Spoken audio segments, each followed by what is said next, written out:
আজকে ঢাকাস্থ দর্শনে উপজেলা শ্রমিক পরিষদ আয়োজিত সভার আমি সভাপতি। কল্যাণ সমিতির অনেক সংগঠন আমরা অনেকদিন বিগত দিন করেছিলাম। আমরা ঢাকাস্থ শ্রমিক কল্যাণ, থানা কল্যাণ, বিভিন্ন কল্যাণ সমিতি আছে, কিন্তু এই ঢাকাস্থ দর্শনে উপজেলা শ্রমিক ঐক্য পরিষদ এই সংগঠনটা নতুন করছে। এই কারণে আমরা দশমিনা উপজেলায় যারা এই অঙ্গ সংগঠন করি, কিন্তু আমরা কোনো শ্রমিকের কোনো অধিকার পাই না। এই অধিকার বাস্তবায়নের জন্য এই সংগঠন আমাদের করা। আমরা যেই মূল লক্ষ্যে যে অগ্রযাত্রা শুরু করতেছি, এটা এখনো মূল লক্ষ্য পর্যন্ত বুঝতে পারি নাই, সবাই শুরু করেছি। তাই আপনাদের সহযোগিতা, দোয়া এবং সাহায্য সহযোগিতা কামনা করি, কারণ এই লক্ষ্য পর্যন্ত পৌঁছতে হলে অবশ্যই আপনাদের সাহায্য সহযোগিতার প্রয়োজন। কারণ দিন শেষে আমরা সবাই দশমিনার বাসিন্দা। আমাদের পরিচয় একটাই, আমরা দশমিনার মানুষ, দশমিনার সন্তান, দশমিনার ভোটার, আমরা দশমিনার কৃতি সন্তান। তাই আমরা বিগত দিন ধরে বিভিন্ন সংগঠন করি। সংগঠনের মাধ্যমে বিভিন্ন নেতারা বিভিন্ন অনুষ্ঠানে আসে, তারা শিল্পী তোলে, নেতা তৈরি করে, লম্বা লম্বা বক্তৃতা দেয়, চলে যায়, কিন্তু শ্রমিক কোনো অধিকার বাস্তবে কিছুই পায় না। দেখা যায় নির্বাচন আসে, এই দেশের শ্রমিক হাজারো কর্মব্যস্ততার মাধ্যমে তারা দশমিনা উপজেলায় যায়, কাজ বন্ধ করে ভোট দিয়ে আসে, ভোট দিয়ে আসার পরে আবার চলে আসে, অথচ তারা কোনো গ্রাম পর্যায়ের ব্যবস্থা থেকে শুরু করে ইউনিয়ন, ওয়ার্ড, থানা বা কোর্ট কাছারি কোনো সাহায্য সহযোগিতা এই শ্রমিক পায় না, তারা এই থেকে বঞ্চিত। এই ঢাকাস্থ দশমিনা শ্রমিক ঐক্য পরিষদ আমি আরো আগেই কিছুদিন আগে করেছিলাম। আপনারা জানেন দেশের পরিস্থিতি, বিগত সরকারের আমলে যে পরিস্থিতি হয়েছে, ওই পন্থী দলীয় কোনো সংগঠন ছাড়া কোনো সংগঠনে কেউ কিছু করার মতো ক্ষমতা ছিল না। কারণ এই আওয়ামী সরকারের আমলে শুধু আমরা না, যারা কথা বলতে পারছে, যারা কথা বলছে তারাই পাচ্ছে, যারা সুযোগ পাইছে তারা সুযোগ নিয়েছে, কিন্তু যারা তাদের দলভুক্তরা তারা কোনো অধিকার পায় নাই। কারণ শুধু এটা না, আপনারা জানেন বিগত এই 15 বছর ধরে এই আওয়ামী স্বৈরাচার সরকার দীর্ঘভাবে বিএনপি নেতা কর্মীদের উপরে নির্যাতন করেছে, জেল জুলুম হইয়ার মাধ্যমে তারা এইভাবে 15 বছর দেশ স্বাধীন করেছে। শুধু তাই না, এদেশের নেতা কর্মীদেরকে বাবার সামনে ছেলেকে তুলে নিয়ে গেছে, ছেলের সামনে বাবাকে তুলে নিয়ে গেছে, এবং স্ত্রীর সামনে স্বামীকে তুলে নিয়ে গেছে, নির্বিচারে গুম হয়েছে, তার কোনো কিছু পায় নাই। তার কারণ এই নির্যাতনের শিকার ভালো নেতা কর্মীরা হয়েছে, তা আপনারা ভালোভাবে জানেন। এই বিস্তারিত আমার কিছু বলার নাই, আমি কোনো সমালোচনার দিকে যাচ্ছি না।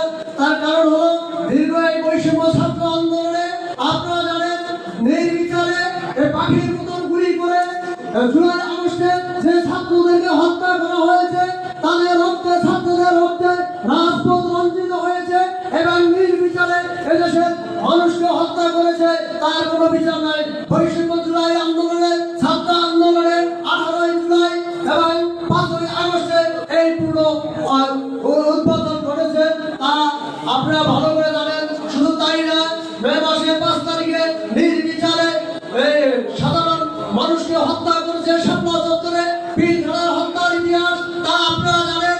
এদেশের বিচার বিভাগের ইতিহাস আপনারা জানেন, তা পুনর্বিচারিত করার কিছুই নাই। কারণ আপনারা অনেক সচেতন, অনেক রাজনীতিবিদ, আপনারা আমার চেয়ে ভালো জানেন। তাই এই ঐক্য পরিষদ গঠন করেছে এই কারণে, আমরা যাতে দশমিনা উপজেলায় আমরা সাধারণ শ্রমিকের অধিকার প্রতিষ্ঠিত করতে পারি।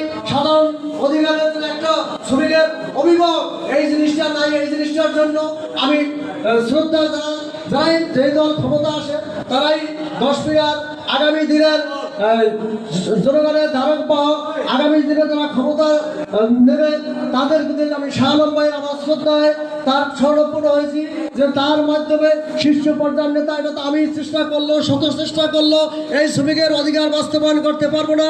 শীর্ষ পর্যায়ের নেতাদের কাছে আমি আলোচনা করতে পারবো না, অবশ্যই এটা উচ্চ পর্যায়ে। শুধু তাই না, দশমিনা যারা সিনিয়র পর্যায়ে আছে, শীর্ষ পর্যায়ে আছে, তাদের সাহায্য সহযোগিতা, কারণ আমরা দশমিনার সন্তান, দশমিনার মানুষ, আপনাদের সাহায্য সহযোগিতা একান্ত আমাদের প্রয়োজন। এই তখন শাহআলম ভাইয়ের কাছে বললাম, তাই আমি দাওয়াত করলাম, তিনি আলহামদুলিল্লাহ দাওয়াতটা কবুল করেছেন। তার একটা কারণ হলো শাহ আলম ভাই আপনারা জানেন বিগত 15 বছর এই 10 পীড়া অলিতে গলিতে রাজপথে আন্দোলন করেছে, সংগ্রাম করেছে, নির্যাতন হয়েছে, তিনি নিগৃহীত হয়েছে। সাধারণ মানুষের সাথে কথা বলার ইচ্ছা থাকলেও তিনি কথা বলতে পারে নাই। যদি কাউকে ভালোবাসতে থাকে তাও বাঁচতে পারে নাই। তারও একটা এই 10 পীড়ার মানুষের সাথে একাত্রে কুশল বিনিময় করার, 10 পীড়া মানুষের সাথে একাত্রে বসার এই যে একটা আন্তরিকতা, এটাও শেখ উদার মনতা দিয়েছে। এই জন্য আমি অত্যন্ত খুশি এবং অত্যন্ত গর্বিত তাদের মতো মানুষ আমি আনতে পেরেছি। তারপরে যখন আমি অফিসে গেলাম, ফাজল ভাই, কামাল মাহমুদ ভাই, তাদেরকেও দাওয়াত করেছি, তারাও নির্বিধায় তারা দাওয়াত কবুল করেছে, বলছে আলহামদুলিল্লাহ। তারপরে এই খবর শুনে অন্য আরো নেতৃবৃন্দ 10 পীড়া যারা আছে তারা আমার দাওয়াত অবশ্য আসে নাই, এরা আসছে শাহ আলম ভাই, শানু ভাইয়ের ভালোবাসার কারণে আসতে, কারণ আমার মতো নগণ্য ব্যক্তির দাওয়াতেরা আসার কোনো প্রয়োজন নাই আমি মনে করি না। তারপর আমাদের শ্রদ্ধায় সাহেব ভাই, তিনি আসছে আমাদেরকে অনেক বুদ্ধি দিতে, ভালোবাসা দিতে, বসার ভাই, তারা আমাদের সাহায্য করছে, সহযোগিতা করতে বলছে, যাও তোমরা আগিয়ে যাও। এরকম অনেক ভাই আমাদের করছে নতুন সংগঠন, আমরা যাত্রা শুরু করতে চাই। যা নামাদি চলে না, কিছু কথা অনেক সিনিয়র পার্সনের সামনে আমার বক্তৃতা দেওয়ার যোগ্যতা নাই। তারপরও যেমন শাহ আলম ভাই ভালো বড় 10 পীড়ার মধ্যে আরেকটা আমরা বর্তমানে যে নেতা পেয়েছি জনাব হাসান মামুন ভাই, তিনি অত্যন্ত ভালো মানুষ, সাদা মনের মানুষ। তার কারণ অনেক নেতার অনেক গুণ থাকে, অনেক বৈশিষ্ট্য থাকে। আমাদের জননেতা জনাব হাসান মামুন ভাই তিনি বহু গুণে গুণান্বিত। তার কারণ হলো আপনারা জানেন বীর উত্তম শহীদ রাষ্ট্রপতি জিয়াউর রহমানের আদর্শ অনুকূলী সৈনিক তারেক রহমানের আস্থাভাজন বাংলাদেশ জাতীয়তাবাদী দলের নির্বাহী কমিটির অন্যতম সদস্য, ঢাকা বিশ্ববিদ্যালয়ের মেধাবী ছাত্র নেতা, দক্ষিণ বাংলার জননন্দিত নেতা, 10 পীড়ার কৃতি সন্তান, 10 পীড়ার গর্ব, 10 পীড়ার অহংকার, 10 পীড়ার ঐতিহ্য, একমাত্র জননেতা জনাব হাসান মামুন ভাই।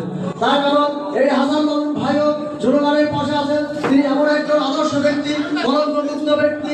তার কারণ তার কোনো কলঙ্ক নাই। তিনি হিন্দু, বৌদ্ধ, খ্রিস্টান, কৃষক, শ্রমিক, মেহনতি জনতা সমস্ত জনগণের সাথে হাসান মামুন ভাইয়ের সাথে নির্বিধায় কথা বলা যায়, নির্বিধায় যাওয়া যায়। তার কারণ আমরা 10 পীড়া উপজেলায় আপনারা জানেন বিগত দিন মরম আধার সাধার খান সাহেব আন্দোলন রাজপথে তিনি শাহাদত বরণ করেছেন, আন্দোলন অবস্থায় তিনি এই দুনিয়া থেকে বিদায় করে চলে গেছেন।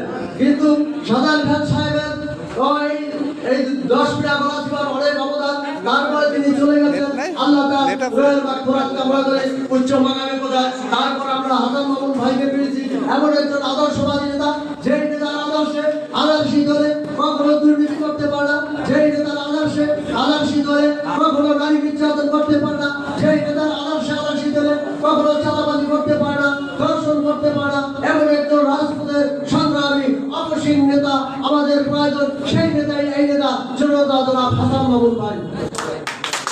সম্মানিত রাষ্ট্রবাসী, আমাদের আগামী দিনের প্রস্তুতির জন্য এরকম যোগ্য নেতাকে নির্বাচিত করার জন্য যাকে ভালো লাগে দল থেকে তাকে আপনারা সমর্থন দেবেন। আমরা চাই ভালো নেতার পক্ষে কাজ করতে, যাতে জনগণের দুর্দশা ও দুঃখ বুঝতে পারে। এই বলে আমার সংক্ষিপ্ত আলোচনা শেষ করছি। ধন্যবাদ।